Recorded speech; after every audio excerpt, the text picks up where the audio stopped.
This is Jammin with Kron Rex. And don't forget to subscribe so you get the videos as they come out.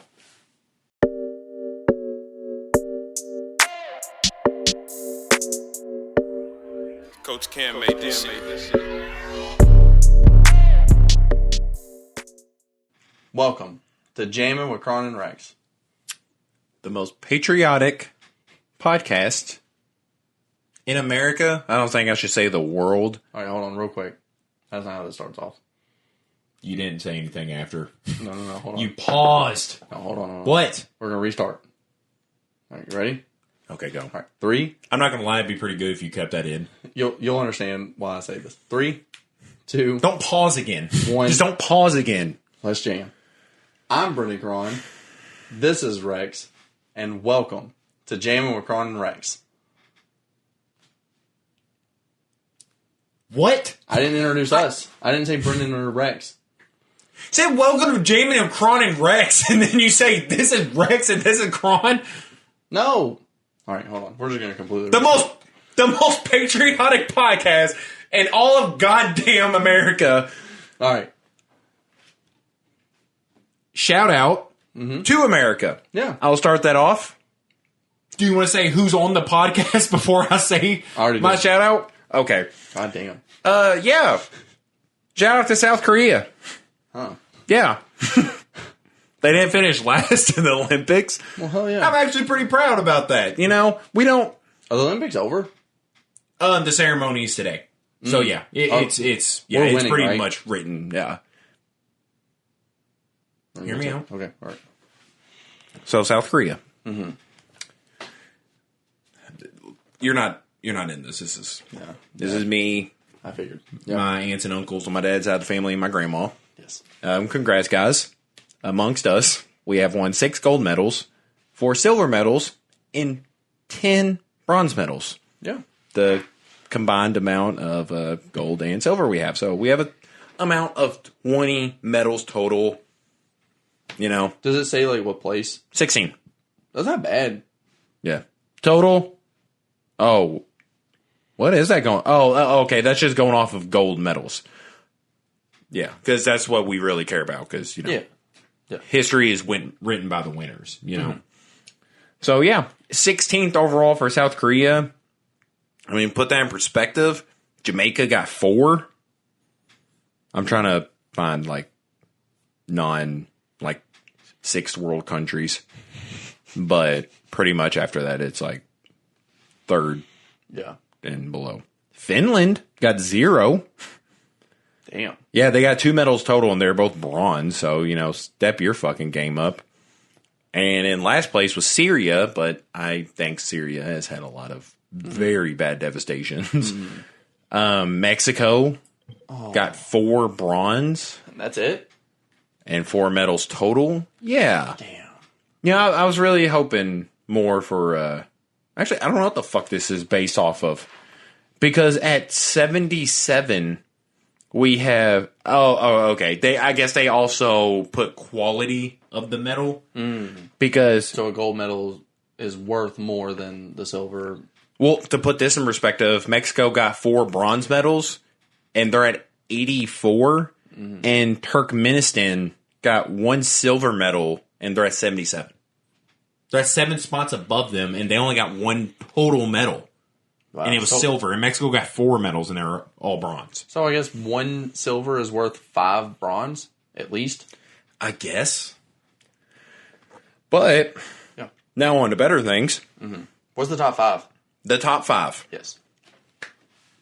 I'll start off at 5. What is ROC?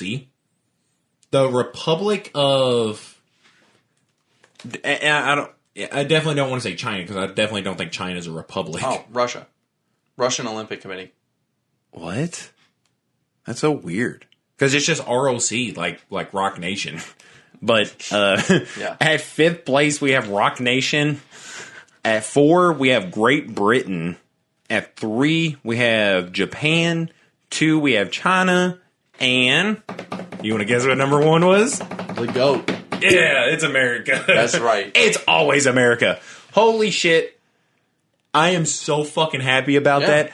We had the most medals by a considerable amount. 113 total medals. We only had one more gold medal than China. Damn. But China only had 88 medals total. Oh. And dude, Simone Biles was injured for a bit, and she got bronze in like the beam thing. So you got lucky, you know, like. And we kind of took a USA back team burner, that was having a real rough start, but still gold. Still gold at the end of the day. It was still gold. Yes. 113 total for us. China had 88. Not bad. It's like a 25 difference. Not good enough. Isn't it? No, it's more than that. It's 35. Oh, but yeah. And then what's crazy after that, it's Japan at 3 with 30 less. Damn. So we go from 35 to 30, and then after that it's 71. Oh, no. After that it's 65. But they had more silver medals? Yeah, so I guess that's what puts it over. Oh. Yeah. Okay, yeah. Japan had more gold medals, and that's why they're above Britain that had 65 total medals. So, yeah,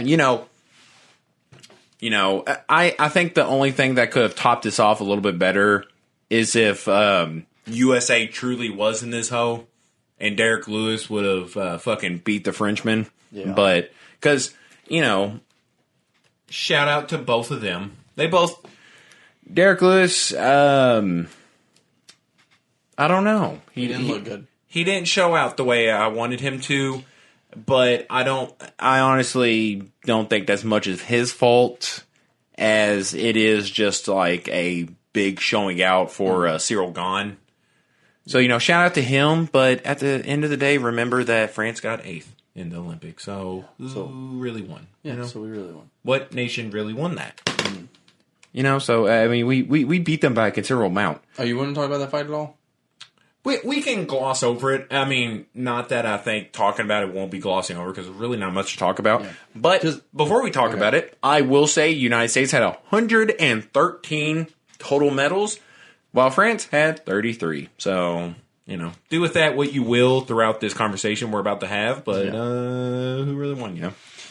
So, as a casual, as we are. Yes, yeah. We was brought in on the Connor bandwagon. So suck my dick. Yeah, so, I mean, don't take this too crazy. And maybe this is me overanalyzing it, but I don't remember Derrick Lewis looking like he just dragged his back foot across the... He looked... maybe because we paid more attention to it.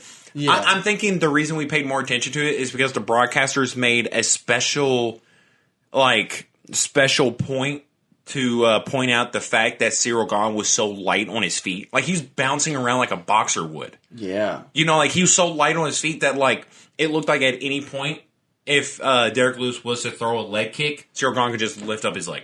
He was that light on his feet.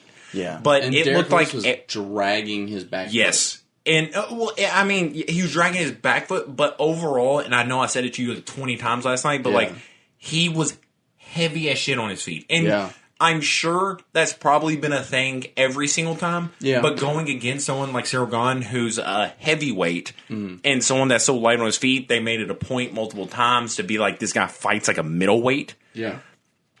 So I think it puts special attention on the fact that Derrick Lewis was very heavy on his feet. He was looking for that one hit the entire night. The end result was he had 8 significant strikes, which is a lot more than I honestly thought he had. Yeah. Honestly, more than double what I thought he had. Yeah. Compared to Cyril Gahn's 140 something. He's got to close the gap. Dude, it was... And this is the thing, is he's 6'3", Gahn was 6'4". Yes. He looked a foot shorter. He does. I think that's because his built. Maybe. Honestly. He also can't close the gap. Yeah, well, what it looked like is that it looked like Lewis was trying to Derrick Lewis was trying to legitimately just like capitalize on a mistake that he makes and just fucking hit him with his signature hit, like he did against Blade, or he looked like he was trying to play it safe and conserve his stamina. Yeah, so he could go into the later rounds and maybe... And that looks like why he wasn't engaging too much. But he was getting butchered. He was getting like chopped down like an axe. Like he was just chopping his leg down. Yeah, like, and even if he was like, I'm going to preserve my energy, it didn't work because he lost in the third round. Yeah. In the third round, he looked exhausted. That pouring sweat. Like it looked like he just got out of a sauna. Yeah, like he was... I don't know. Something almost looked off. Well, I again think it's the chopping down of his leg. Yeah. Because I don't want to discredit. It didn't look like there was one finishing blow that like made Lewis go to the ground. Yeah. But it just looked like his legs are holding up almost 300 pounds of man. And so after your legs get abused for 3 rounds over like 12, 14 minute span, something that has to hold up 300 pounds, like if that takes a beating, then that's pretty bad. Yeah. Like it's not like you weigh like 12 pounds and you're taking a beating and you're just like, oh, whatever. But like you weigh 300 pounds, your legs need to be in decent condition to stay up. Yeah. I'm hoping what we see is Derrick Lewis really just focuses on stamina, and he gets in maybe better shape because that's going to be the thing that keeps him going. Well, because I figured that would have been a point of focus before because that was from when we was first introduced to him. Again, us being casuals, we was brought in on Conor facing Khabib. Yeah, and that was when shit, that's the same card. Yes, and that's when we first saw Volkov versus Derrick Lewis. Yeah. And Derrick Lewis made it very abundant that he was out of shape. He did not have cardio, so that's been a while too. And he's had many more like highlight reel knockouts since then. So he just got outclassed. We can talk about the shortcomings of Derrick Lewis, but I think Ciryl Gane really set himself apart. Yeah. Up next, it's easy to say that Ciryl is going to face Francis. Who knows outside of that? Because it is pretty interesting because you have the former champ, Stipe, still active. Stipe deserves a title fight. He does, but he's not going to get it next because you have to give the interim title holder. John Jones is here to fight for the title first. In 2022. Yeah. He's made it abundantly clear he's not going to fight in 2021. Yeah. But you also have Derrick Lewis, so maybe the bigger thing that I'm wondering now is that, like, Ngannou and Gane is basically just, like, set in stone. It's basically set in stone. They're fighting next. Mm-hmm. But outside of that, who's fighting next? Is it going to be Stipe, John Jones? Is it going to be... I don't think John Jones will accept it. Or is it going to be John Jones, Derrick Lewis? I don't think John Jones accepts anything but the title. I don't know, man. And he gets it. You think he's just waiting for Gane and... I think Gane and... And then do you think... I think Gane and Francis... Let's just say Francis wins. Because I think he would. I think so, I would take Francis on that bet. But I think that's a hell of a matchup. I think it's going to be a good fight. That's a hell of a matchup, dude. Yeah. So I think Francis probably gets the fight. If John Jones says he postpones it, I think that if Francis says that he'll fight in a pretty quick fashion, he might get Stipe and then John Jones. Well, okay. So what I think... to kind of deviate from what you said, I think Derrick Lewis and Stipe fight next. And John Jones is waiting for the winner of Gane. Because I think John Jones has cemented himself enough to where if he wants to fight for a title in any division, he's allowed. He should be able to. Yeah. He's pretty much the GOAT. Mm-hmm. Yeah. I mean, honestly, throughout any fighter in history, especially if he wins a heavyweight title, I don't think there's anybody in history that beats him. Like, you're talking, I mean, it's not fair putting him against other weight divisions, but I mean, mopping mopping George St. Pierre. I mean, definitely mopping Mighty Mouse. I mean, but you know. I think that... Who cares if he pisses hot? I think, you know, it's for our entertainment. Grow the fuck up. These people are doing drugs for our entertainment. We love it in music. Why don't we love it in sports? I love when sports athletes do drugs. Yeah. It's nothing but entertaining for me. Like, it's not like when baseball players do steroids. It just makes it better. It does. It just makes the sport better. That is honestly that is the biggest sport that I'm like, please let them do steroids. I'm like, goddamn, please. If the league was full of Barry Bonds, I'm like, oh my God, I might watch 2 games a year. You know, like I might do something. Here's the thing, and I don't know about soccer. It's not the same because of like steroids isn't going to help, but soccer is boring because it's 0-1. Baseball is boring because it's 0-1. Imagine a baseball game where it's 196 to 206. I was really hoping you were going to say give soccer players baseball bats. No, if you give soccer players a smaller field, I think soccer is the most exciting sport. No. Yeah. Seeing soccer players score fucking 20 points, dude, it's so fun. No, because I bet it's so fun. I legitimately disagree. Because one of the biggest things I have against soccer, which is honestly kind of in basketball now, fairies. And I'm not being homophobic. I'm talking guys that get hit. You're talking about flopping. Yes, I'm talking about flopping, and I don't care. I think if you shrink the field, that gives them more chance to. What's the most exciting sport right now? UFC. That's a very bubble kind of thing. UFC is the most exciting because there's the most on the line every fight. In the NBA, if there's 5 games and then the playoffs, it would be the most exciting because every game has the most weight you've ever seen. The most exciting, to me, it's UFC, but that doesn't mean it is the most exciting or most popular. Well, I'm not saying most popular. I'm saying most exciting. UFC is the most exciting because there's everything on the line every fight. Unless you're Conor. Conor's the only person that has nothing on the line every fight. Because he can get the title fight next fight if he fucking wanted.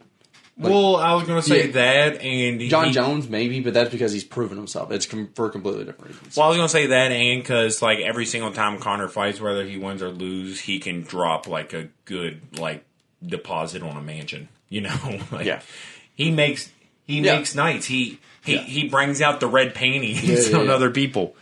So those two are the only two that don't have everything on the line every fight. So we just watched some clips about that. Mm-hmm. You know, the red panty night. You know, Conor said whenever people face him, they tell their wives to whip out the red panties because they're like, we're getting paid, baby. It's time for celebration. Yeah. Do you have something equivalent of that? Do I? Because don't get me wrong, whenever he said that, I immediately thought of that, and I was like, my girl does have some red panties, and when she puts on those red panties, I'm like, it's go time, you know? I don't. Like, those red panties, like, get me.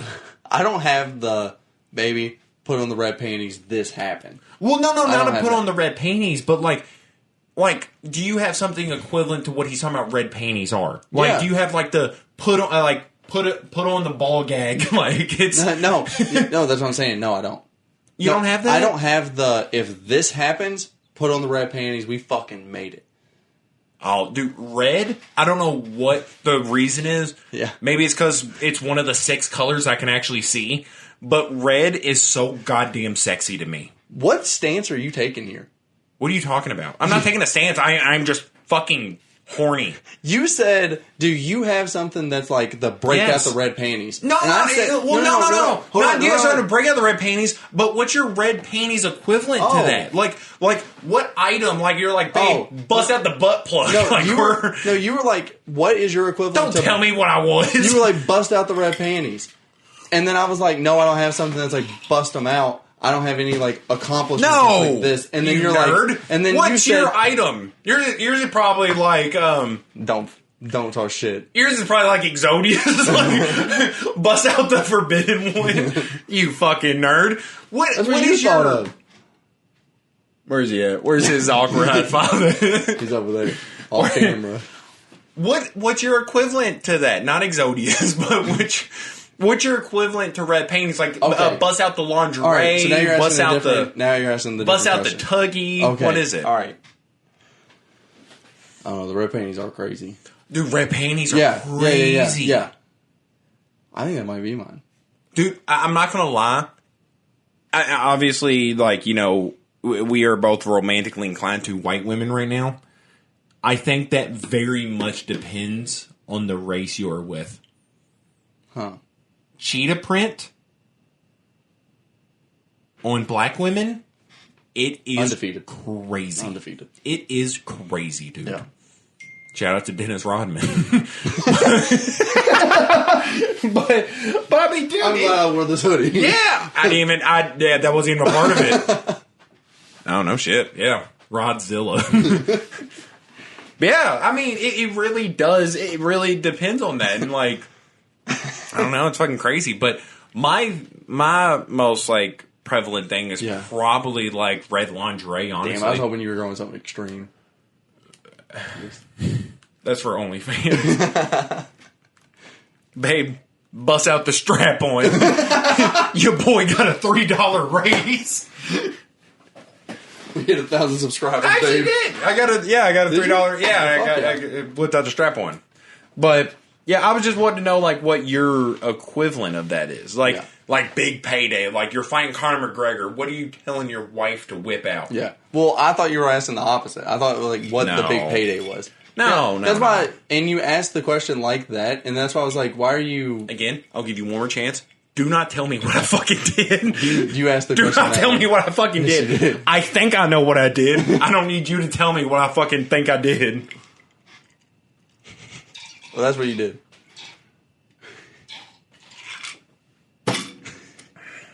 Yeah, red lingerie is undefeated, dude. I don't know what it is about that color. Yeah, it's just better. Like red lighting. Yeah. I think it's. I mean, there's a reason the silhouette challenge was red lighting. Yeah, like whenever we was doing our whenever I was trying to concoct a sex playlist, I didn't know where that was going. I was really trying to make sure I worded that carefully. I legitimately like how athletes watch. You know, it's a little bit of foreshadow, but if you follow us on social, you'll know what bracket's going to come this weekend. Yeah. Not going to spoil anything, but whenever I was trying to think about what would be on that, I legitimately looked up like people like pole dancing. Not stripping, because I think there is a significant difference. Pole dancing is very, very elegant and beautiful. Like, it is very beautiful to watch. And a lot of it was like just these girls in their room with like red lighting in the background. I was like, this is the peak of my boner.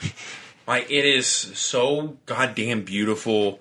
I loved every bit of it. But I'm thinking of like, I'm not thinking of it, but like, is there a reason why more guys don't do that?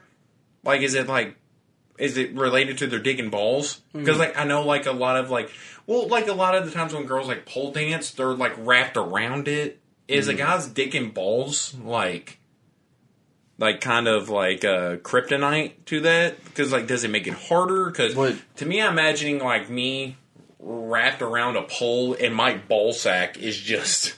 Like, each ball is on a different side of the pole, and I'm just, like, spinning around it, and it gets tangled up, and I'm just, like, kind of stuck to it. I don't know. I don't think that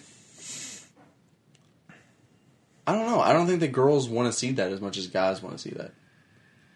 Well... Because that plays... Okay, so, to me, again, I think pole dancing and stripping are a little different. To me, stripping, like, on a pole, this is like you see at a strip club. But to me, pole dancing is more, like... an art form. Still.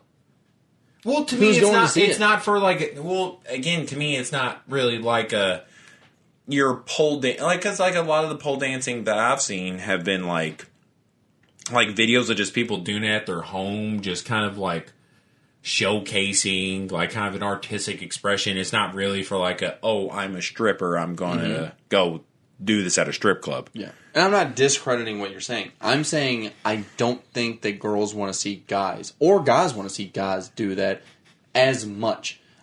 There's definitely girls and guys that want to see guys. Yeah. But there's definitely more girls and guys who want to see girls do that. I don't know how many people have this, but I legitimately have a favorite stripping moment. And it's when this one girl, she climbs up a pole like 20 feet in the air, and she grabs onto the rafters and starts just fucking twerking. Falls. I'm talking falls straight 20 feet. Everybody gasps. Her co-stripper, who's also on the stage, is like, oh my god, and the girl just turns over and she starts twerking. Like, she just... like nothing happened. The show must go on, baby. She just rolls over and just... and I'm like... Did you just twerk in your seat? Did you just do that? No. Yeah, I'm giving her a round of applause. That is dedication. That's like Leonardo DiCaprio smashing his hand in Django and just continuing. Yeah. This girl just fell 20 feet, probably shattered a couple of bones, and they're like, oh my god, and she just fucking throws it back. And you're just like, what? What happened?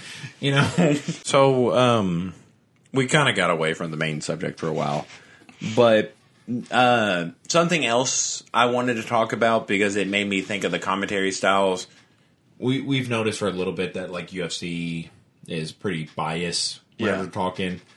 It's more noticeable some fights than others. Yeah. But I also I heard rumors that Max Kellerman was supposed to be a part of it, and he ended up not being. And I was pretty happy about that. There's a certain cast of people that I don't want to hear jack shit from. Like I'm talking T.I. I don't want to hear what he has to say about anything. Nope. Max Kellerman. I don't care if Max Kellerman was my neighbor and he was just trying to tell me how the weather felt that day. I don't want to hear his commentary about it. Nothing. I will not, if it's 86 degrees outside and I see him and he's like, "Oh, it's a nice 86 degree day." And I'm like, "No, it's not. You said it. I don't care to hear what you fucking say. I don't want to hear him commentate about jack fucking shit." Yeah. Skip Bayless. There's Skip Bayless. There's Boozy. I don't want to hear what he has to say about anything. Ja Rule at a time like this. Well, did you hear what Boozy said most recently? No. How homosexuality is forced on kids in today's media. That's stupid. It's pretty fucking stupid. Yeah. To me, that just sounds like you have a gay kid and you're like, you're why I have a gay kid. And you're upset about it. Yeah. Like, is homosexuality more present in today's media? Yeah. So is straight culture. Yes. I don't know what to call it. Culture. No, I'm just kidding. Yeah. Straight culture is a weird way to word it, but I didn't know what else to say. Yes. But you have the new Good Days by SZA. Oh, okay. Yeah, that's what I thought you were talking about. I was like, where you? Yeah. What? You have stuff like that, where because I'm assuming you can just blow a load too. I mean, you have I don't want to make the older reference Anaconda. I mean, you see older. That's not that old. It's older. It's not that old. You have WAP. You have all these videos too. If your kid has just happened to be watching, was it Montreal? Hey, Call Me By Your Name. Yeah, Call Me By Your Name. He just knows better music. Yeah. But so it's not because it's forced upon you. Yeah, it's just there. It's just good music's there. If they're listening to the Channel Orange, they just know good music. Yeah. But I will say there is some particular things that don't get me wrong, I don't agree with what Boozy said. No. But there is some pinpoints where I'm okay, this is what he's talking about. Maybe. But whenever the director of Loki was made it a point to be yes, Loki is bi, that's his whole character, that's what he's based off of. Mm-hmm. There's no other way you could go about that. We all know Loki is a shape-shifting, gender-shifting, enigma. He, she, whatever Loki actually is, he's an alligator. He was literally an alligator. Yeah, Like, he just shifts. Like, it's not even just gender. Like, it's just anything. like species. Yeah. He it doesn't matter species. what it is. But for the director to specifically be like, oh, their whole thing is based around being bisexual, like, I don't think Loki's whole thing has been based around being bisexual. To me, it's more pansexual, if anything. Yeah. Because he shifts into a lot of different things, species, genders. Yeah. Like, so to me, that kind of annoys me. To me, that kind of seems like really forced to be like his whole character is based around being bisexual. When, don't get me wrong, I'm not like a comic book connoisseur or aficionado. I read comics. I'm not really the most caught up with comics. I don't know comic book history that well. But, like, as far as I know, that's really not true. That's not what Loki's character is based on. To me, he's like the most genuine form of like a trickster. Yeah. You know? So, I don't know. To me, things like that feel kind of forced, but I don't think I would still ever go to the point of being like that lifestyle is forced upon kids. Yeah, no, that's crazy. Yeah, because that's just, to me, that's just kind of shitty and like where it like borders into toxic masculinity thing of just like, oh, there's a gay guy on TV. They want my kids to be gay. Like, no, your kids are just gay. I'm sorry if your kids are gay, but I don't think it's Lil Nas X's fault that your kids are gay, dude. No. But I mean, yeah, it just it might be.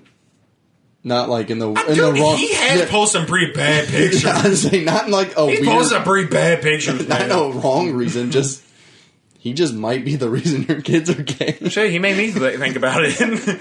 I had to, I had to recycle some thoughts a couple times after I watched Call Me by Your Name. But so Boozy. Not exactly somebody I want to hear from at all. I'm never at one point thinking about what Ja Rule or Boozy has to say about any fucking scenario. Or the baby. For, like, pretty similar reasons. Yeah. T.I., any guy that watches his daughter's hymen, that is not somebody I, at any point, like... That's so weird.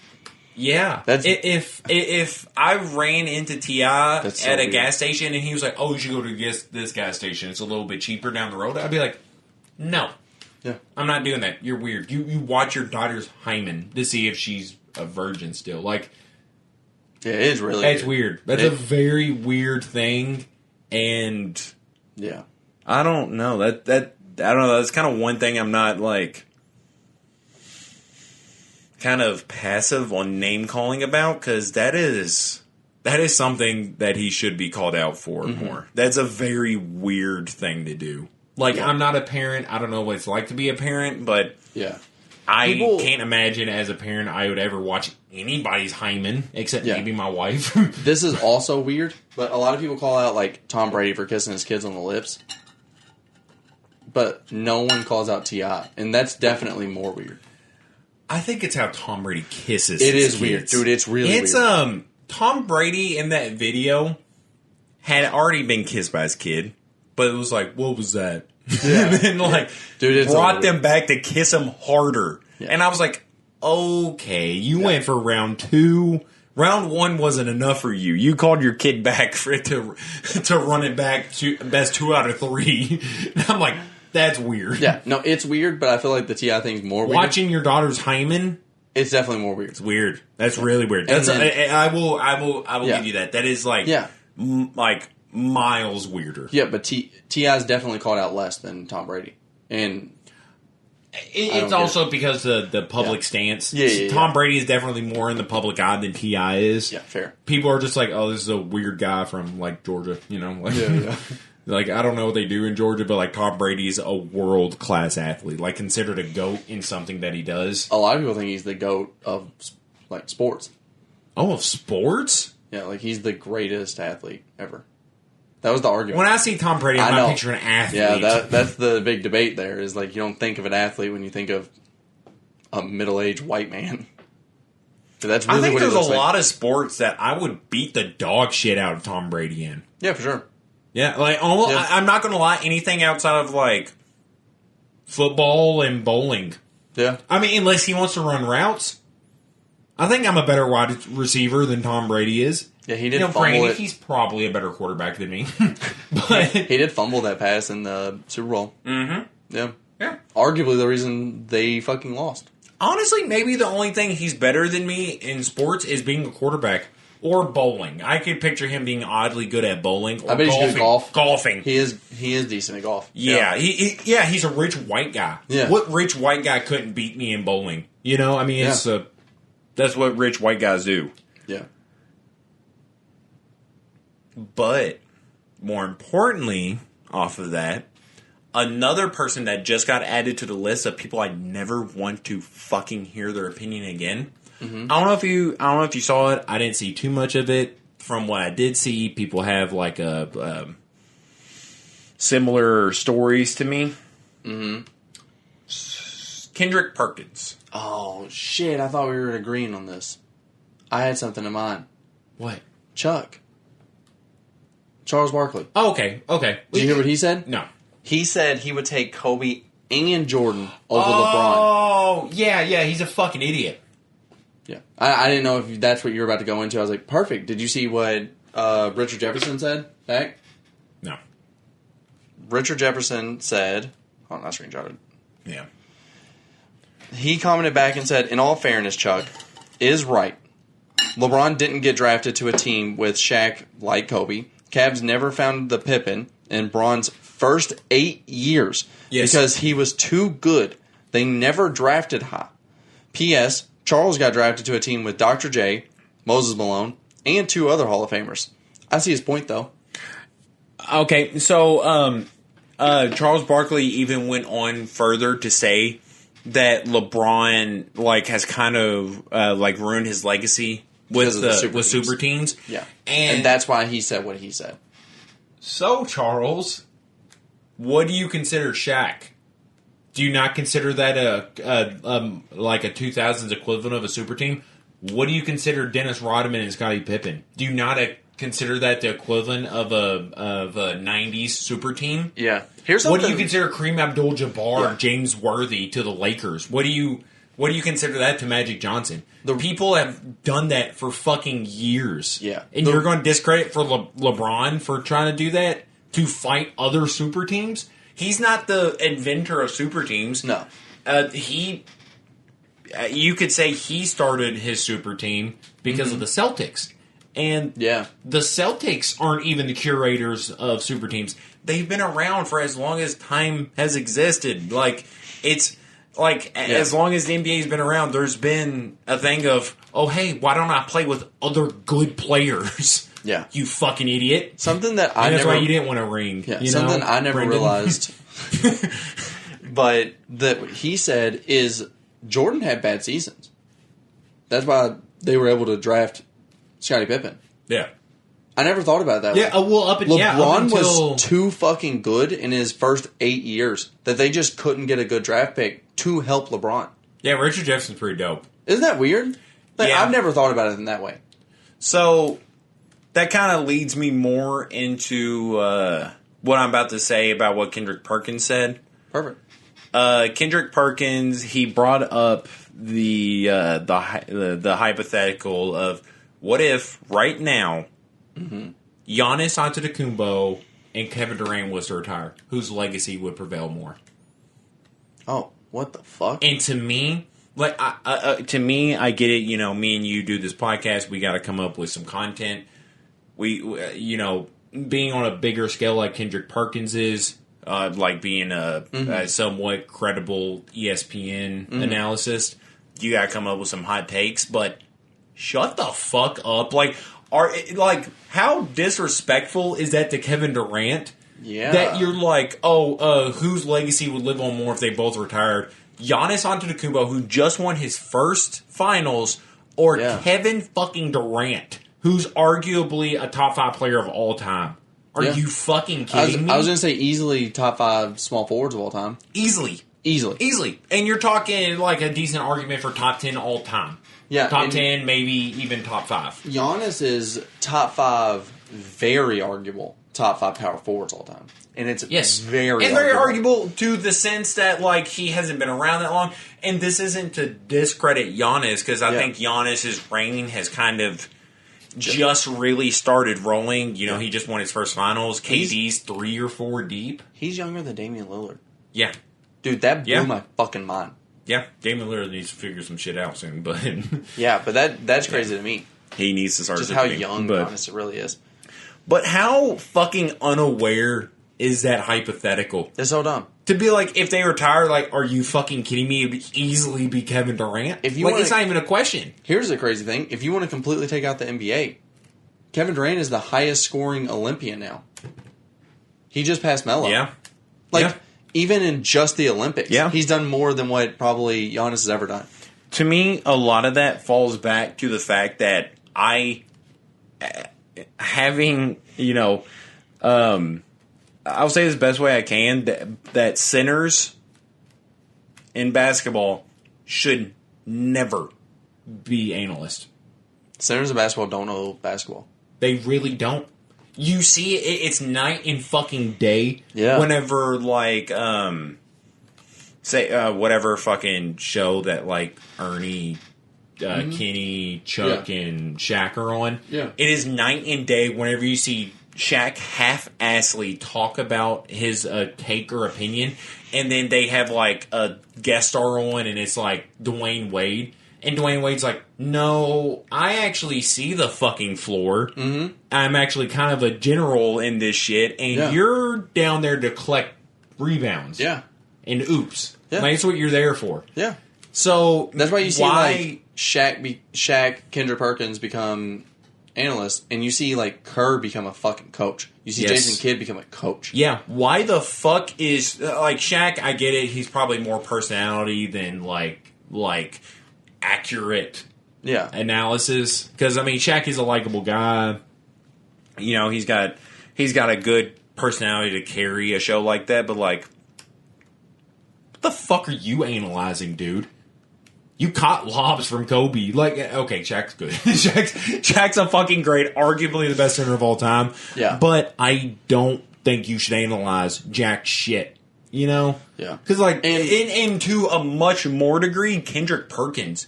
Why are you analyzing? I feel like Kendrick Perkins has had some, which isn't to discredit anyone, especially you, because I think that all of them have had some good takes.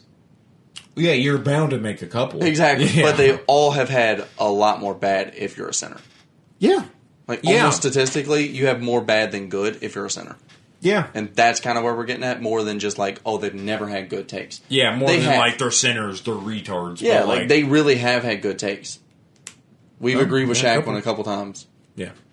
But that's it, just a couple times. Because I really don't think centers have the most accurate description of shit.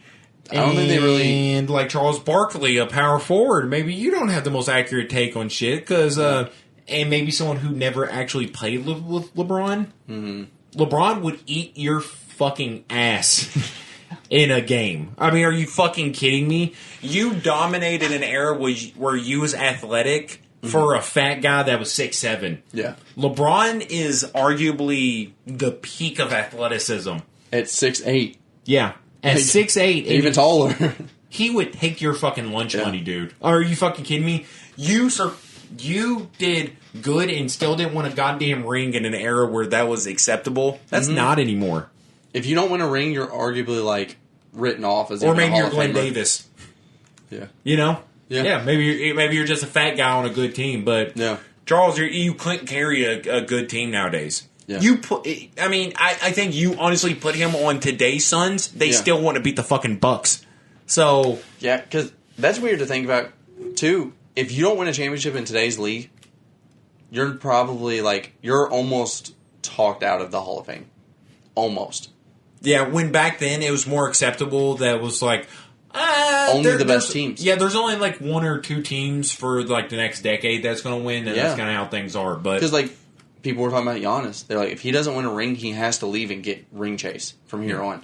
They were talking Lillard. They're like, he is arguably the second best scorer, maybe third in the league. Yeah, behind only KD and Curry. Yeah. And if he doesn't win a ring, which his team doesn't look like it's ever going to. They're like, he has to leave. He has to fucking leave. And that's kind of fucking crazy. Yeah, but then back then you had like John Stockton, Karl Malone, Charles Barkley, Patrick Ewing that never won jack fucking shit. Yeah. And they're talking about like the GOATs in their respective positions. And you're like, how true is that? Because in today's standards, they wouldn't be much more than just a stepping stone for most people that proved how good they are. Yeah. Like, how good is really other people that are considered Hall of Famers people are even talking that about how let good the same exact team win for 6 out of 10 years in a single decade? Yeah, people were talking about that, like Westbrook.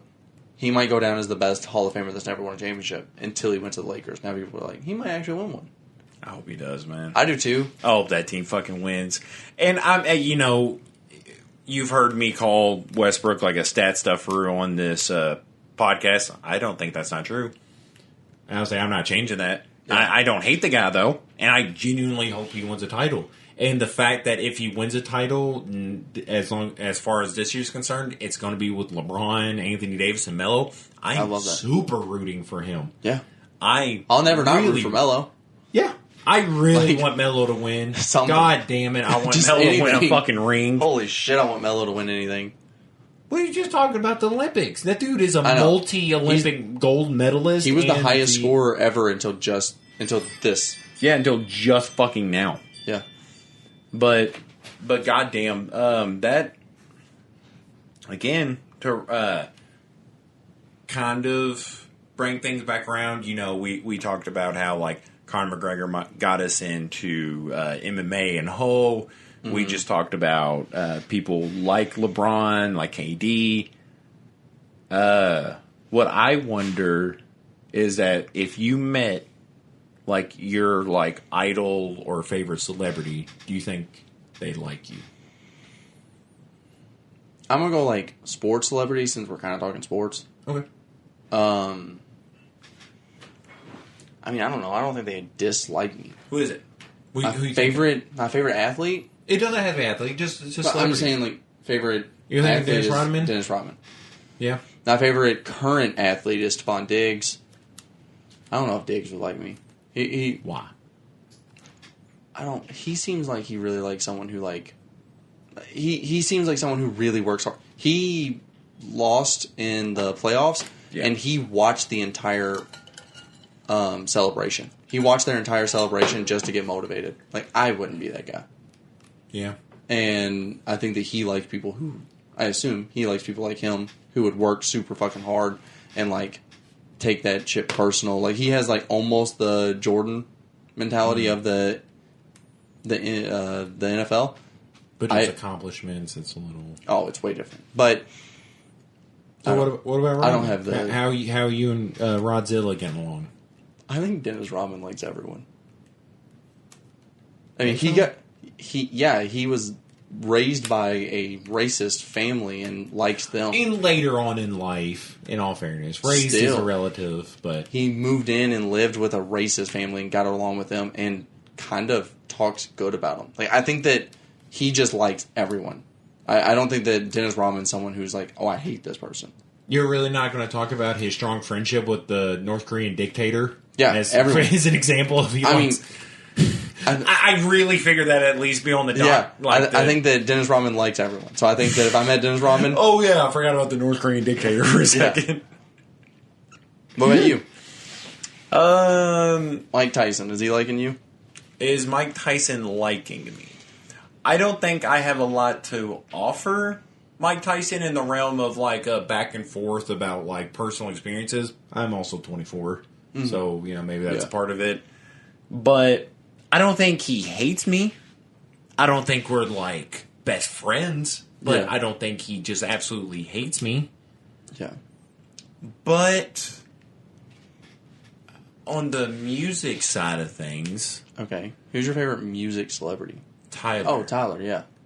I don't think Tyler likes me. And it's because something I saw very recently. He was talking about people's small bubbles. And he was talking about, he's like, you see comments online, like somebody like just drops an album. He's like, 9 out of 10 people will be like, oh, I fucking hate that album. They'll go tell somebody else that like and they haven't even listened to the album, but they'll just be like, "Oh, it's not getting good reviews. Like, it's not good." Yeah. And he's like, that'll go further and further. But he's like, that person who dropped the album, the people that he clicks with, his fan base loves it. Yeah. Like, loves it to fucking death and are willing to die for it. Yeah. But he was like, this person that is spreading the fact that other people don't like it. He was like, do you know how small your actual bubble is? Yeah. He was like, you tell this to you and your 8 friends who have pretty much the same ideology on everything. Yeah. And he was like, you just think that's how the world thinks. I am very much like that. Yeah. What he just described, I am a very, first player set of mind. Like I'll see something and it's like, Polo G's album's #1 in the world. And I'm like, how? I didn't listen to it. I'm just very much like, I don't know anybody that listened to it. Mm-hmm. But it's more of the, my bubble is very small. Yeah. Whether that, I don't follow a bunch of people on Twitter. I don't even get on Twitter that much. I'm not really on Instagram. We have our Jammin account, and I don't really follow people. So, my bubble is pretty fucking small. Yeah. And everything I hear or think, I'm just like, well, I don't know about that. I don't know how many people listen to that. I don't hear anybody talking throughout the day, but that's because I don't talk to that many people. Mm-hmm. And I feel like that is one of a couple things that I think Tyler just genuinely would not like about me. Yeah. So it kind of hurts me to say that, but yeah, I don't think Tyler would like me. Having said that, I am going to see him whether he likes it or not next year, and I'm super excited about that. I don't care if he likes it. I don't care if he likes me. I cannot wait to see him perform anything from Call Me If You Get Lost. That's going to be so fucking cool. But Tyson? I don't know. My favorite musician, Kanye, just by the people he hangs out with, I'm nothing like any of them.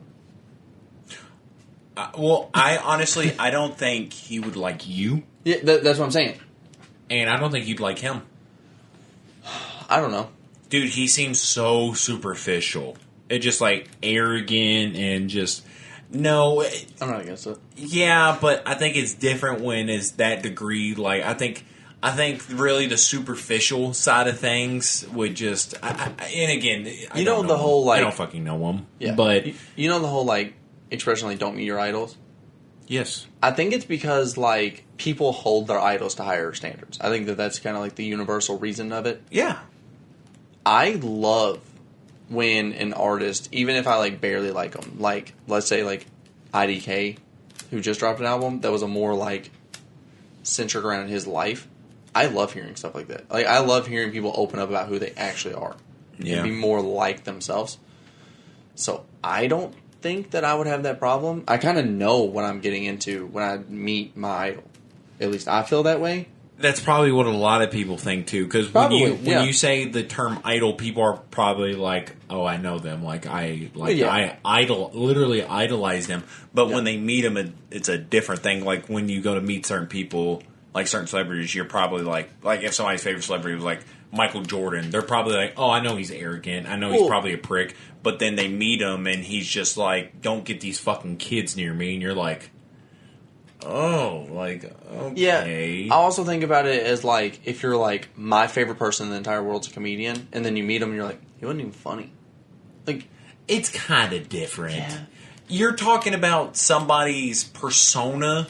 Yeah. Because a comedian I think that's is kind of not musicians too. Well, no, because a comedian that's their just day job is just being funny. So that doesn't mean they necessarily always walk around with that.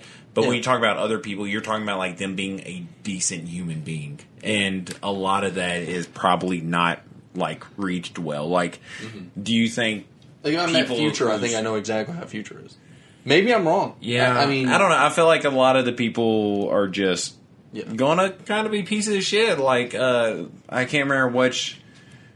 I think it was John Mulaney, a stand-up comedian, who talked about that. Whenever he was writing for SNL, he worked with different artists. I can't remember the exact bands, but people who have been rock stars famous for decades. and he was like, he met them, and they was just like, "Hey, go get me a water." And he was like, it's shitty that was their thought process, because he's like, I literally walked in there as a writer to talk with them about some of the skits, and they thought I was just supposed to be their water bitch. Yeah. But he was like, also, what am I supposed to expect about this person who's literally had other people at their, like, beck and paw for years? Like, this is a guy who's been on top for years and is used to people treating him like that. So he's like, really, I don't know what I expected out of that, but I'm assuming that personality is going to be pretty common with a lot of people. Yeah. I also just came to the realization all my, like, favorite of, like, pretty much everything kind of... Cornballs. Or what? Cornballs? No. But they all kind of have that same, like, almost MJ mentality. Yeah. Well, I really respect that mentality. I don't carry that personally throughout anything I've ever done, ever, and I don't think will ever do. But. And I don't think that those people would like me because I don't have that mentality. Well, yeah, because a lot of those people lead to, like, crazier careers or stories because of that mentality. Mm-hmm. You know, like, you don't get, like somebody like Earl Clark, who is known for having a good, like, career at Louisville, but then when he got to the NBA, coaches basically pretty much said, like, you can tell he got to the NBA and that's all he wanted to do, and he's kind of gave up. Yeah. Compared to people like Kobe, who got to the NBA and who is on the road waking up at 2 a.m. to play basketball. Wow. Yeah. Like, and not even just during the NBA season, like during the Olympics. Yeah. You know, he's up at 2 a.m. playing, like, you know, shooting around and shit. People like, who, like, the silver medal isn't enough. There's going to be better stories for people that actually care about what they fucking do. Yeah. You know, so... For me, winning, like, a bronze medal would be, like, the craziest fucking thing I could even imagine. Yeah, and I probably wouldn't work that hard for it. And other people, like, if they won a bronze medal, it'd be the worst day of their life. Yeah. Yeah. To me, I'd be like, that's neat, you know? I'd be like, dude, that's crazy. Yeah. Like, that's amazing. Yeah. Well, speaking of, you know, our celebrities and our favorite artists and shit, do you have a song of the week? No, I do. Okay. I was about to say, I was like, well, shit, that was a lot quicker. Yeah, I got the song Throwback by Usher featuring Jadakiss. Wow. Yeah. I've been listening to a lot of Usher. Weirdly enough, this one was the Jadakiss feature, which... He just did the verse battle, and a lot of people were saying like he has the best versus battle, which shout out to him. Who? I don't even fucking know. Yeah, no one's even bringing up who is against. I haven't. It must have been pretty good if people just don't even say the other guy's name, like Voldemort. Yeah, because almost universally people were being like Jadakiss dropped 62 in the Madison Square Garden. Like they're like he dropped 62. Like okay. I get what you're saying. I was like, what? I was like, was the versus battle in? Yeah, but but that's kind of like what I've seen across the board. Yeah, and Charlamagne said top 5 Madison Square Garden performances ever. I was like, holy shit, that's crazy. Charlamagne has some outlandish opinions. Yeah, that's bold. Charlamagne is from New York, though, so... It's bold, but... Him saying as a top 5 Madison Square Garden performance, that's something from, a true New Yorker. Even though he does, to me, have some outlandish fucking opinions. He's a wild boy. Well, if you're on the radio that long, you're bound to have some outlandish opinions, but, the dude's New York, so, I mean... It's pretty cool. Yeah, I kind of respect that. Yeah. And honestly, it's not even because of Jadakiss that this is my song of the week. I just been listening to a lot of Usher, and it just happened to work out that both of these things. That'd be like if we was like, man, that's like a top 5 KFC Young Center performance, you know? And they're like, damn, those boys are Kentucky. They know a KFC Yum Center performance. It's a top 5 horse in the Derby ever. What's your song of the week? Mine is Mr. Lonely by Midland. Yeah, not by Akon. Yeah, I was really expecting Akon there. Yeah. No, it's a country song. Actually, quite the opposite. But yeah, I don't even know if I know it. Yes, you do. I think you've played it, but... You know what it is. Yeah. Mr. Lonely, Mr. Good Time, one you want to call on a Saturday night when you're lonely. Yeah, you know the song. Yeah. I actually heard that song for the first time in an Ace Hardware store. I swear to God, I never thought I'd walk into Ace Hardware and whip out Shazam. Mm-hmm. But yeah, it happened. And did a good song. So yeah, goddamn, do I love that song. Yeah. I was about to say we kind of had the same era of music, but nope, not at fucking all. Not even close. Yeah, this song was from 2019 by white guys. Yeah.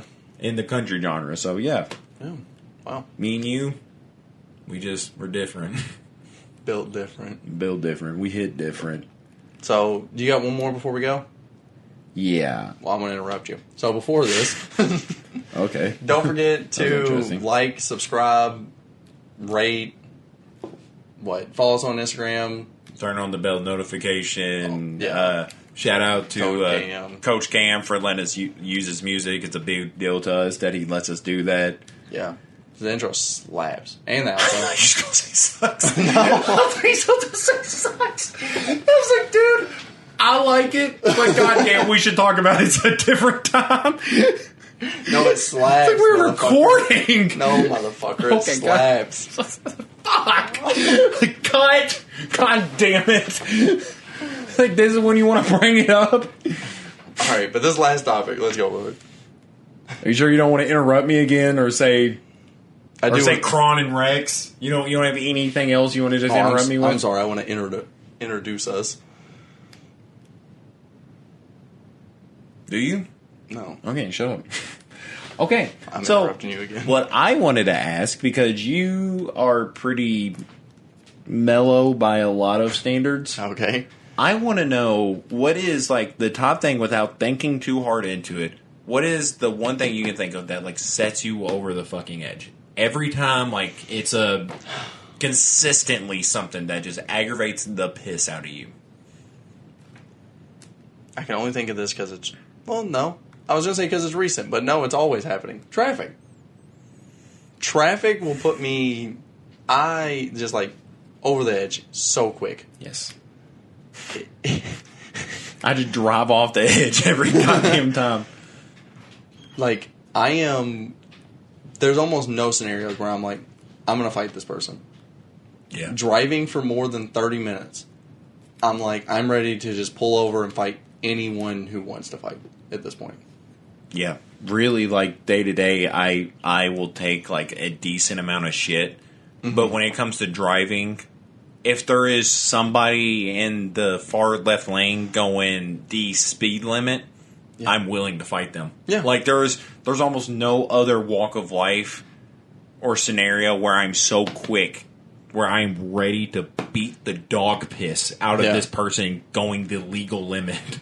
The number one thing that'll piss me off is if there's a shit ton of traffic, I'm, like, to the point where I have to stop. Yes. And...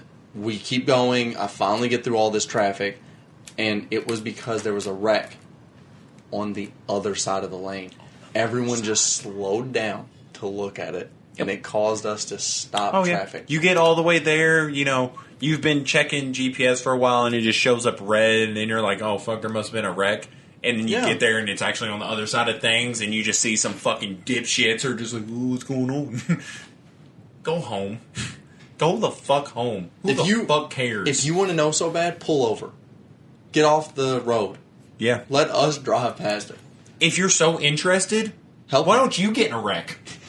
Why don't you wreck into the nearest telephone pole so you have something to fucking stare at, you piece of shit?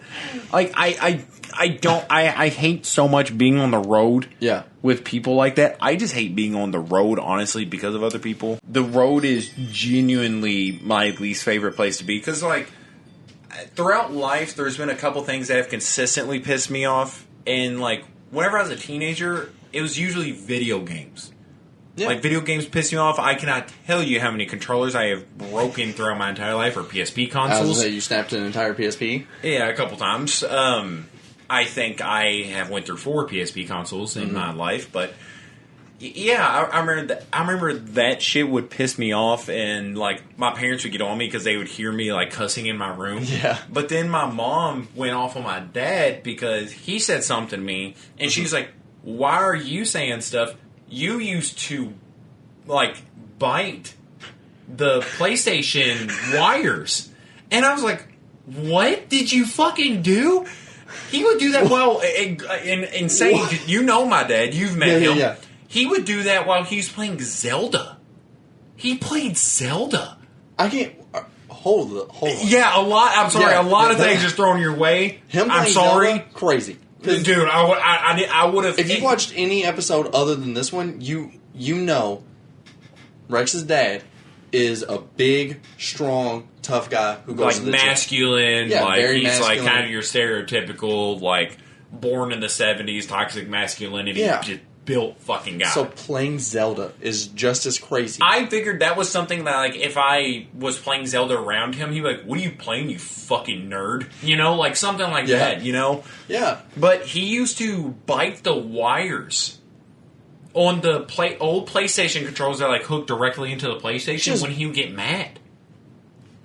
Just break the controller. I know. I'm like, right? Like, whenever I get mad, like, at the old, even though the old PlayStation controllers, I just fucking smash them in my hand or throw them on the ground or something. Just break the controller. Yeah, I was like, you bite when you're mad?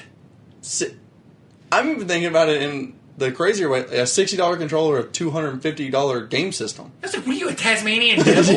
Like, why are you biting it? Even if you said he bit the controller, that's... He bit the wires. Like Even a he bit mouse the wire would. of the controller. He's just biting the fucking wire. Yeah. God damn, like, Dude, I've seen, that like, means- people have to, like, that get means rid he's of their playing. chargers because of, like, their cat is nibbling at the wires. Yeah. And that's what he's doing when he gets pissed off at Zelda. He's like, He's playing it, which they are wired controllers, so you're sitting a little closer than probably we were. All right? that would probably piss me off, too. I'm not going to lie. Oh, it's been... Have you played with a wired controller? Yes, it's been so long. It's so frustrating. Yeah, it's been so long. Your setup but I can't imagine you get pissed and you want to just fucking smash in your hand, but it pulls out of the goddamn thing whenever you do it. Yeah. Ooh. Yeah. So he didn't do that. He would gently sit the controller down, get up, walk or run, who knows, over to the system, move the system out, and bite the wires of the system.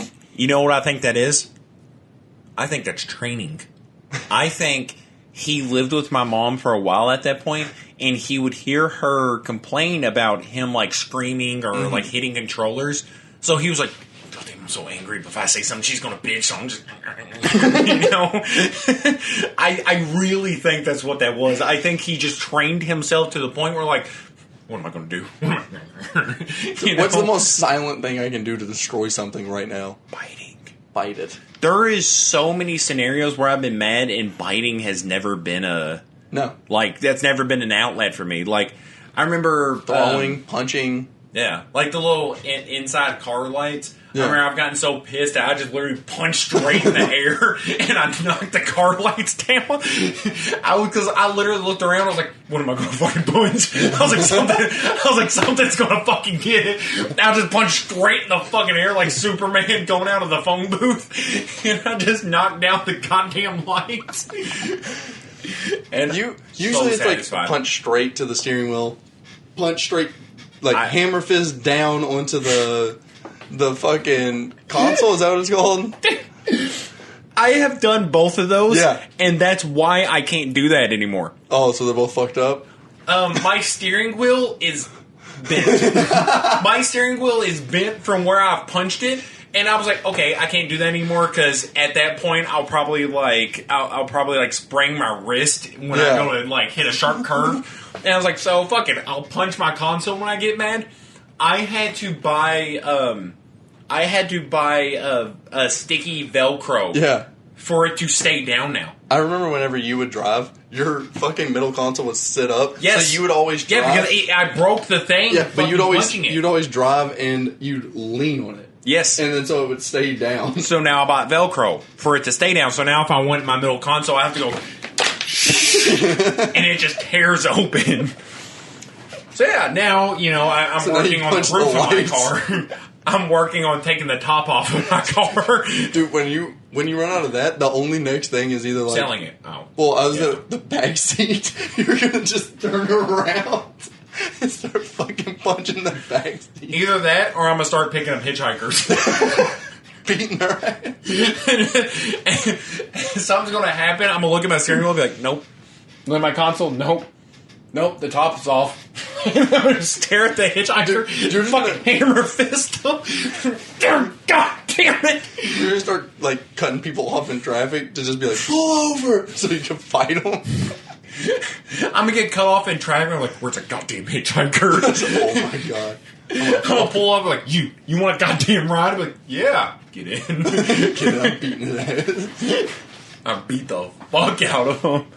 But no, it's genuinely like one of the only places where I experience like true, like unbridled fucking anger, and it's just anything when it comes to driving just sets me the fuck off. Like I have like. I would say most walks of life, like I'm not usually that close to like getting in a fight, but anytime I'm driving, I am so goddamn close to getting in a fight. Like at every point, like I cannot tell you how many times that like, you know, like maybe at the store something similar has happened, like somebody just like jumps like in front of me or just like shuts a door on me, and I'm just like, oh well. Yeah. But if I'm driving and somebody cuts me off, I have been so quick to just, like, point out the window and just, like, pull the fuck over. Just point to the side. Yeah, I'm ready to fucking kill you. Like, over anything that fucking happens. I am so goddamn ready. I also think that I'm a big it is what it is guy in normal life. But when it comes to driving, That's crazy. There's never one thing. Yeah. I never get, like, cut off. Yeah. And then they're like flying by, and then like they cut me off, and then they slam on their brakes because they're going slower than me. Yeah. Or like it's always 15 things happen in a row in driving where I'm like, that's that it. therapy cannot prepare you for. I was like, I'm gonna fucking snap right I swear, here. I've brought it up before how like the motto I'd love to live by is it is what it is. Yeah. Swear to God. Even it's in my notes talking about it is what it is dilemma. Yeah. And it's because of driving. Yeah. Like there's no blood pressure medicine that can take care of that. But driving it is what it is. Because there's just so many different scenarios of just like people being pieces of shit. Yeah. Yeah. And you're just like you're just driving say you're driving in the fast lane and somebody's in the lane right beside you and it's just like a 2-lane thing and somebody makes it a point to cut you off, and you're just like, oh, okay, they're just speed demons. I get that. Mm-hmm. But because they're just trying to go around the person in front of them, you think. No. But they cut you off at the speed of fucking light, and then just stayed right beside the person that was in front of them. And you're just like, wow. Now I'm stuck behind 2 fucking assholes. What are the odds? Yeah. You know? You're just like, why did you do all that? Yeah. Like, or people that are just even turning out of roads and they just fucking whip out at like 80 miles per hour and then they just go 30. Are you kidding me? Are you fucking kidding me? There's no reason. There's nothing else you could have done. You could have just waited 2 more seconds. There's nobody behind me, dude. Yeah. Like, that's the thing is driving, there isn't one thing. It's always, even if it is one thing, like they cut you off, there's another thing of them going slow once they cut you off. Like there's always multiple things.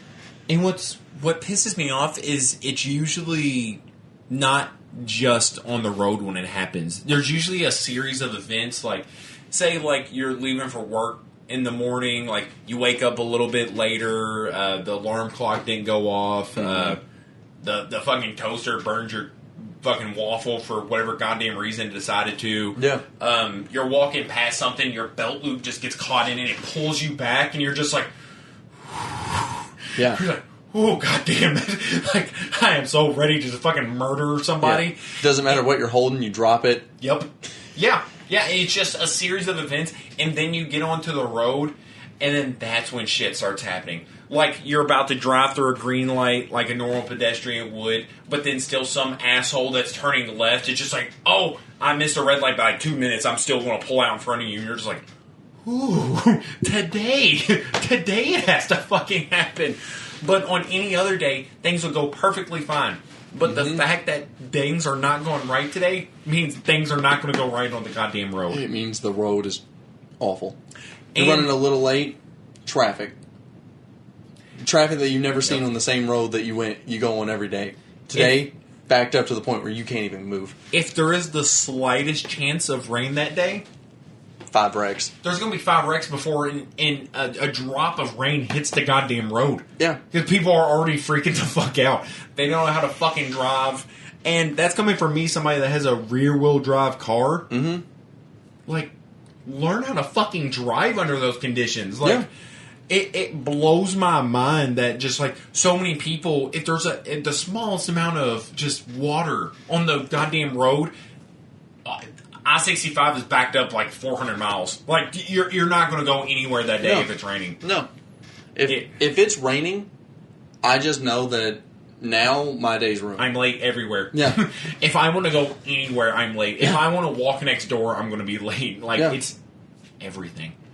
And it is easily the thing that pissed me off the most, followed by, I'm not going to say old people. I have very clearly why old people piss me off, and it's also kind of a tribute to what we just talked about. Old people on the road piss me off beyond belief. It's usually why I'm pissed off on the road. They're usually the cause of everything we said. It is. Usually whenever, like, something's happening, like one car is just slowing up traffic so much and I finally get by them, it's usually some old fucking piece of shit that should have been dead, like, you know, like before Elvis was. But the other thing that's on my mind is people who touch you when they talk to you. I hate it. I don't mean it in a rape way. I mean somebody that like walks up to you and talks to you and grabs your shoulder as they're talking to you. Yeah. Pisses me off beyond belief. It like... Wow. It legitimately almost gives me like an anxiety attack of someone like walking up to me and touching me when they talk to me. I'm like, why do you have to fucking touch me? Yeah.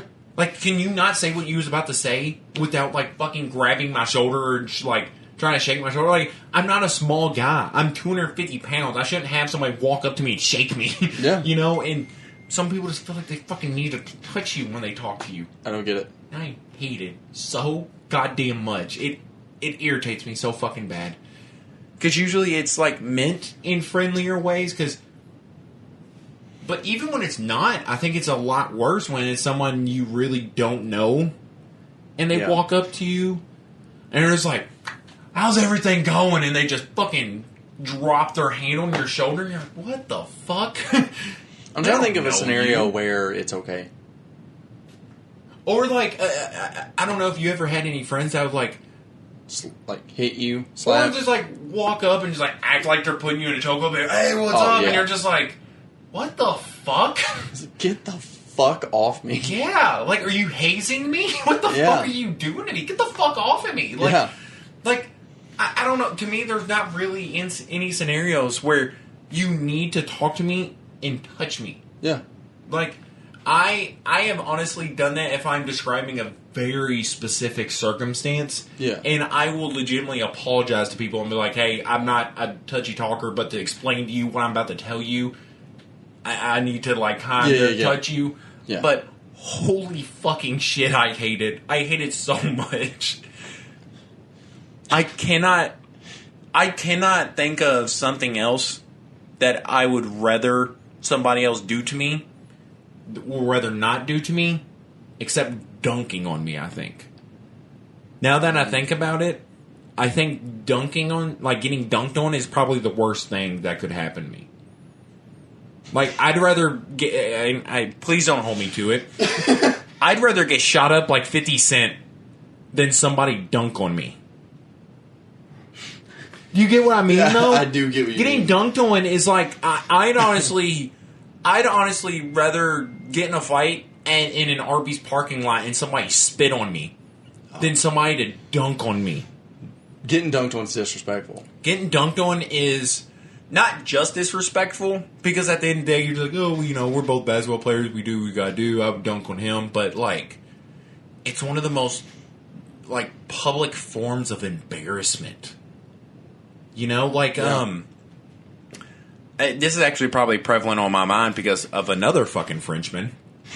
Do you remember what Vince Carter did to a French guy in the Olympics? I didn't know that was French, but yeah. He was a French guy. Yeah. So, yeah, you know, shout out America again. Yeah. You know, we're bodying Frenchmen. But, so he dunked on that 7'2" guy. That guy had been, like, drafted by the New York Knicks. People were like, why are you drafting him instead of, like, local-born Ron Artest? Wow. Again, didn't know that until very recently. So, the dude had, good prospects. He was 7'2". He was like, this is going to be my year. I'm going to kill it. He goes into Olympics, plays for France, gets crammed on, just jumped over, like the cow jumped over the moon. But Vince Carter just clears him like a hurdle. Yeah. The Knicks never call him back. I didn't know that. He actually talked about it. The Knicks never called him back. And in the French media, they called it the dunk of death. We weren't... Oh, my God. We weren't really, as, I guess, pop culturally aware at, whenever that happened, because it's been some years. I'd say well over a decade ago that happened. Yeah. But, French media dubbed that the dunk of death. Dude, that's fucking wild. Yeah. And so that, I mean, I could imagine Vince Carter knew this when he went to attempt what he did. He ruined that man's life. He ruined his fucking career. That guy has never played in the NBA since. Never got called back from the Knicks. And he is just kind of literally the poster child of getting posterized in France. So I guess at the end of the day, my message is to just be grateful if you haven't got dunked on in a very public setting. Even in any setting. In any setting, really, because I played high school ball for 4 years. I mean, that's what you're supposed to do at high school. I played high school ball for 6 years. Shout out to Zion Williamson. There's no way he was only there 4 years. But I mean, I played center and I was 6 foot max when I played ball there, and we was going against people who was legitimate collegiate D1 prospects that were 6'8", 6'10", and my biggest accomplishment is never getting dunked on. Yeah, that's a good one. I never let that shit happen. I damn near ruined a guy's entire career for trying to dunk on me. And this dude, they passed him the ball, he cut down, and he legitimately was just jumping up from the lower block and threw his arm back like he was LeBron. Mm-hmm. And I was right there. So I ran up, grabbed him by his fucking forearm, and didn't stop pulling it down until it got to the ground. I pulled, God. I mean, dude, he was decently in the air. Whenever I grabbed his arm, he was here. Which is... Yeah, I mean, that's taller than me. His arm was already 6'3" in the air. Yeah. So I grabbed his arm and pulled it down and didn't fucking stop until I got to the ground. God, you are not fucking dunking on me. And I was like, that's fine. I'm going to get kicked out. I get it. I'd kick me out too. Dude's not going to dunk on me. And they was just flagrant one. And I was like, okay. I can live with that. I'll do much worse next time if he does it again. I fucking promise. He's not going to do it. I promise. But no, I did shit like that all the time. There was this guy 6'8". He had already dunked multiple times in the game, and I was guarding him down low, and he grabs it, turns, and brings it behind his head. I take so much advantage of his open abdomen. Yeah. And I just fucking shove him 3 feet back. And I'm like, no. It's not fucking happening. I don't care. Yeah. I was like, I don't care if I have to pull a shank out of my back pocket. You're not dunking on me, dude. I fucking promise. I'm not getting paid. I'm not getting looked at as a 6 foot tall center by any D1 school. Yeah. So if you think you're dunking on me, I have nothing to lose right now, dude. I will fucking slit your throat. You are not dunking on me. If I can reach your throat, I promise I would slit it. You are not dunking on me. In any scenario, I don't care if we just go down to the park and play ball. You're not dunking on me. Death, taxes, and not dunking on me are the only things guaranteed in life. Yeah, I guarantee that. You're more likely to not pay taxes than you are to fucking dunk on me, I promise. Shaq's not dunking on me if he wants to keep all his limbs. I fucking guarantee it. I am not getting paid to. I am not Sean Bradley. I am not on an NBA roster. I am not getting paid to just let Tracy McGrady dick me in the face. So it's not happening, dude. I play for Bullet Central. I'm not playing collegiate ball anywhere. So good luck. Yeah. Good luck dunking on me, dude. That's to anybody, really. That's to your little brother whenever we play ball. That's a good luck to anybody. Not a threat, per se. But it might be. Yeah, I'm just letting you know what could happen. Just, it's a warning, really. You know, like, it's not guaranteed to happen if you know better. You know, if you have any sense, it won't happen. That's right. Oh, they got me worked up. Really nervous. Because, man, was I worried about genuinely getting dunked on by, like, getting caught by surprise in high school. Because I think that was genuinely the only way I was going to get dunked on is if, like, somebody didn't tell me somebody was cutting to the basket and they just fucking jump on my back. Whew. That's happened to a couple of my teammates, and boy, did I laugh at them. You know, it's just... I make sure to call them once a week just to make fun of them. What's the equivalent in other sports? Like, because, like, you know, I mean, granted, and, like, getting knocked out on TV's got to be bad. Getting knocked out is definitely, like, the boxing or UFC equivalent. Getting hurdled in football? Hurdled is probably up there. I was thinking getting, I still don't think it even measures to getting dunked on, especially whenever you hit the rare combo of getting hurdled and dunked on. But I don't really know what in sports is, like, the equivalent getting of that. trucked is pretty embarrassing. When someone just straight runs you the fuck I just love over. that term, yeah. Yeah. I always think of it as, like, hit sticked. Yeah. You know, but... I mean, you could say maybe. Yeah, that's actually pretty... If you're running the ball and someone just fucking just hit sticks you, just fucking kills you. I think getting hit sticked is worse than getting trucked, because usually it's just like... Because usually you expected, like, a wide receiver to just get trucked by, like, a defensive lineman. Like, you're using it backwards. Hit sticked is the defensive. Oh, term. okay. Yeah, because I'm like, whenever it's a big defensive lineman, it makes more sense than than what I'm just saying. running over somebody on offense. But if you're if you're a running back and you just straight just run someone to the ground, like, stiff arm, just getting trucked, just run someone straight to the ground. I hate when they call it, like, getting trucked and they still get the tackle. Yeah, because you're like, well, yeah, they did run over him, but they held on and brought him down. Like, you know, they did what they were supposed to. Exactly. I don't like those, but if you get just straight ran over and then they just keep going, I think that's up there for the most embarrassing. Getting, like, legitimately stiff-armed to where they, like, just palm you and push you to the ground, I'm like, that has got to be so belittling. Yeah. So what can you do?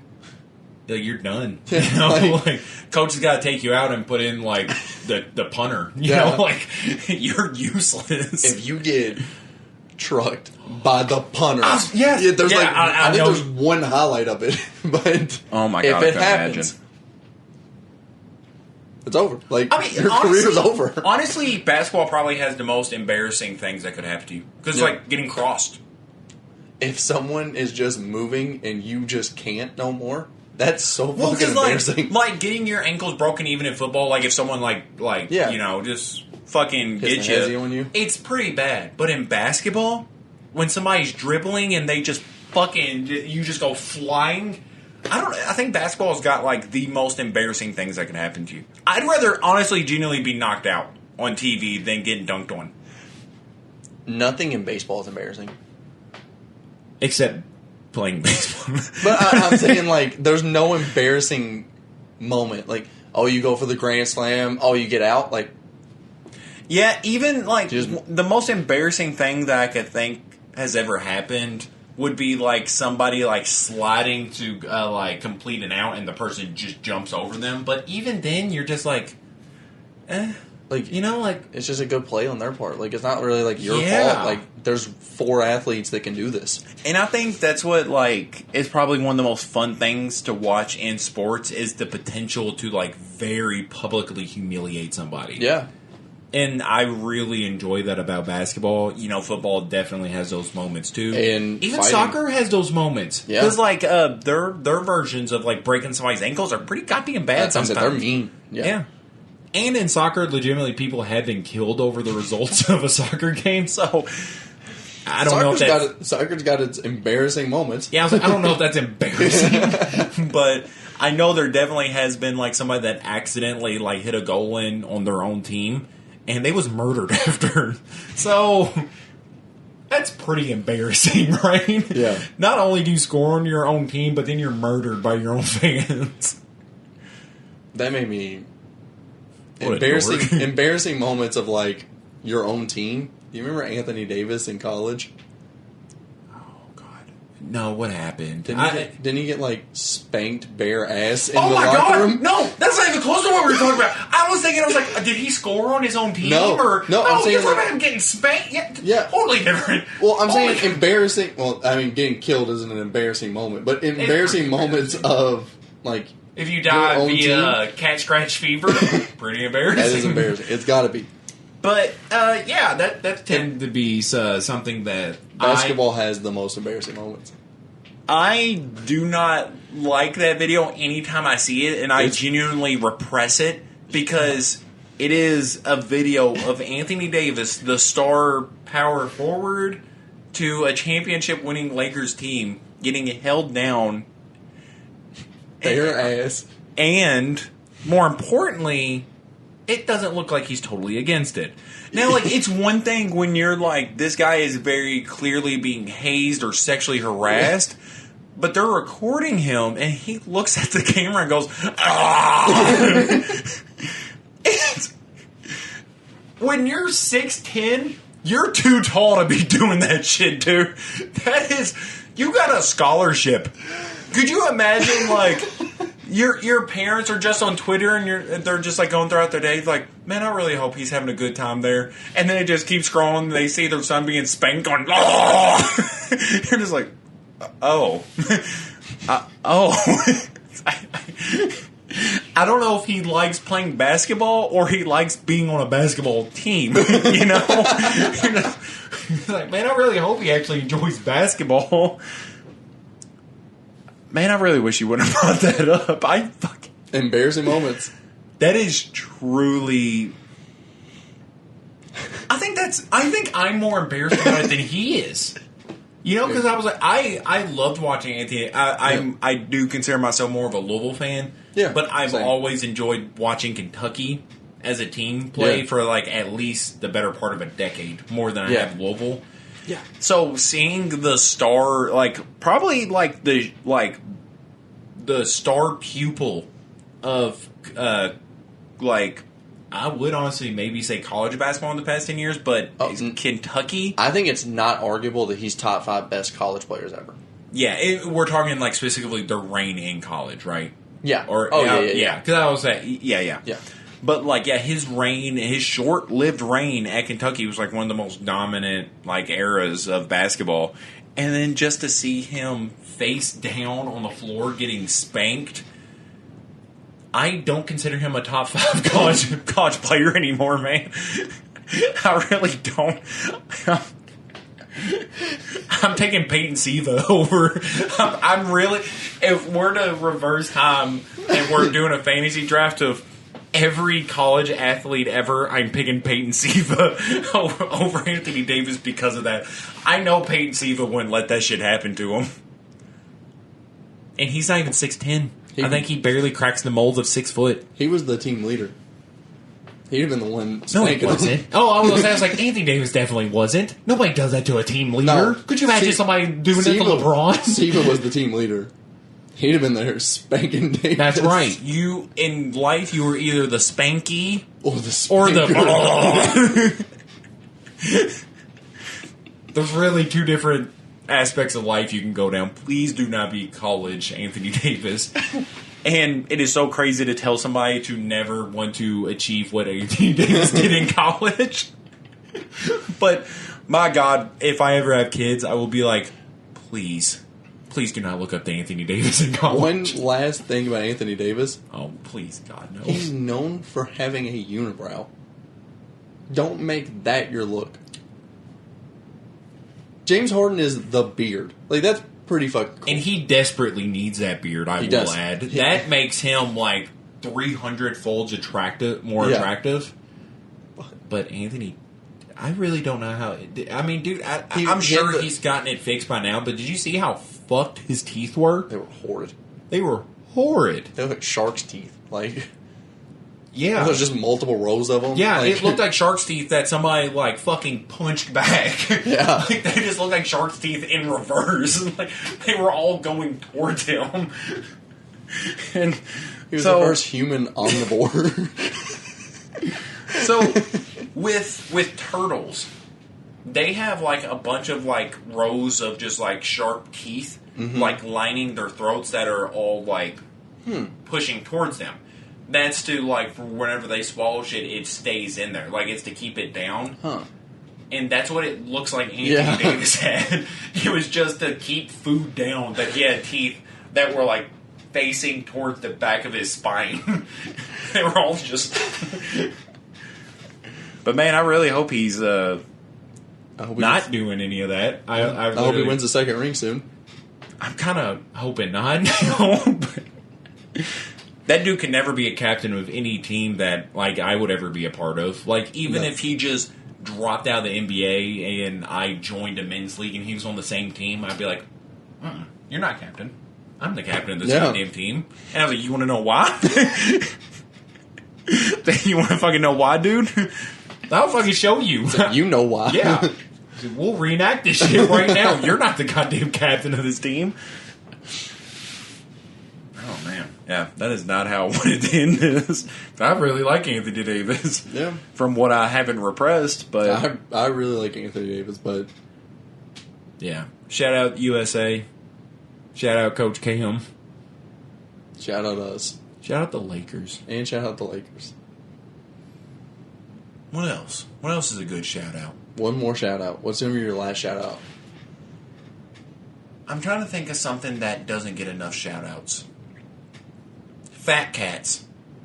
Shout out fat cats. Shout out fat cats, dude. Skinny cats just... They're not as cool. Yeah, they're just okay. You're just like, yeah, you could probably catch like a field mouse or something. But like fat cats, you're like, yeah. You know, like there's a comic... There's some strip based around you. There's movies based around you. Like Garfield. Like, you're doing something right. Like, you're a fat cat. That's how cats are supposed to be, as fat. There's some species of cats that look really weird as fat cats, though. Dude, like have you ever seen, like, fat tigers? Adorable. Yeah. That shit but is I'm saying, so adorable. Like, hairless cats. They look weird fat. Still cute. That is still cute. It's not bad. I'd rather see a fat, hairless cat than a bony hairless cat. I guess that's fair. Yeah. I'm not thinking like bone skinny, but like that shit is so cute. Fat cats. Fat cats are the best. I love them so much, and it really epitomizes their like thought process.